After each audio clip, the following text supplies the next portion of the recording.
something I've been thinking a ton about is kind of how we can embed our products into agents. And when you think about what the elements of a product are, you have docs, you kind of explain what the product is, how to use it, and the natural equivalent of that is skills. And then you have API calls, and you might do those through tool calling, through an MCP or through a CLI. But there's not really been a great equivalent for UI yet. There's some specifications around MCP apps. There's some kind of MCP UI specs.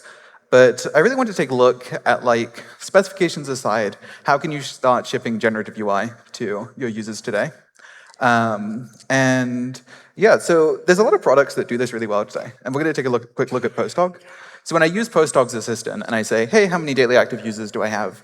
You can see it created this daily active user insight for me. I can see tooltips.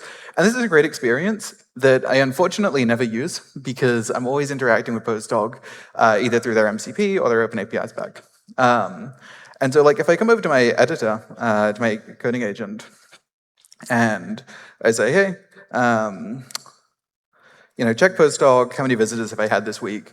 I'll go and, this is not using PostHog's MCP, it's using kind of a variant of it that I made, and it's gonna go ahead and run some queries and find the answer to my question. But again, you don't get those visual elements to understand basically what's happened. And we put a lot of work as software engineers into being able to effectively communicate through these UI components what's happening in the product. So it's gone and found the results. But what's cool here is I can actually say, let's see it as a chart. And it has this tool, which is posthog.renderUI. And we'll dive into how that works once it calls it. But you can see it's figuring out basically what the shape of the data is, how to call it. It's figured that out. Now it's calling the renderUI tool. And it's given me this link. This is just a localhost link, but you can imagine this is on the PostHog site. And so you can imagine basically deep linking your users into your product. And then I wanted to talk about basically what's happened here and how does this work.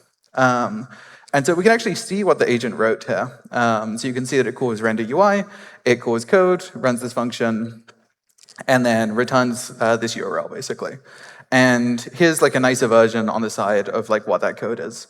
And you can see that it actually shipped user query, and it has this query function. For those of you that have ever used something like TRPC or ORPC, you'll recognize this as a TypeScript SDK that the agent can call. And what's really cool here is you can basically make a TypeScript SDK out of all of your API endpoints. You can expose those as queries that the agent can write, and then you can have you can also ship your own React components. And so I took this time series line chart from PostHog, dropped it into context and said, hey, you have access to these components to build with. And so same experience, but now I don't have to leave my coding agent to start to get these interactive elements, which is really cool. I want to peek behind the curtain and look at what it looks like from the perspective of the agent.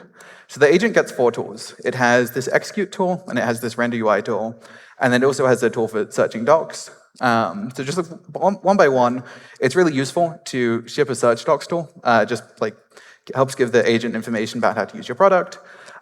This execute tool is where a lot of the magic happens. So this is built on the executor SDK, and I'll go over that in a second.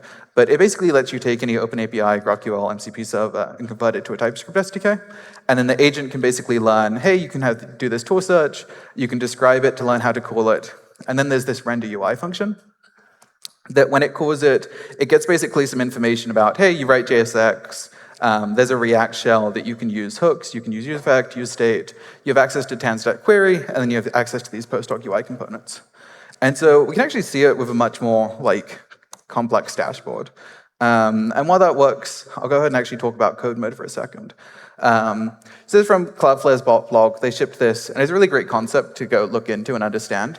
Basically, you're able to ship your entire OpenAPI spec to agents, convert it to a TypeScript SDK, and then have them call it. And I actually want to dive into quickly what that looks like from the perspective of the agents. So again, this is that execute tool, and this is just a syntax highlighted one, so it's a bit easier to understand. And this is a really cool implementation of how you can let agents write complex queries while still kind of being in the constraints that MCP has. And so in this case, there's this Google APIs function that it calls to list my emails. And in this case, I'm trying to find emails that I've gotten from OpenAI or Anthropic. And so it's filtering that down. And yeah, so it's all built on these like concepts that agents are really good at writing code, and you can basically give them an environment to write that in. And so coming back to the dashboard that it went ahead and made.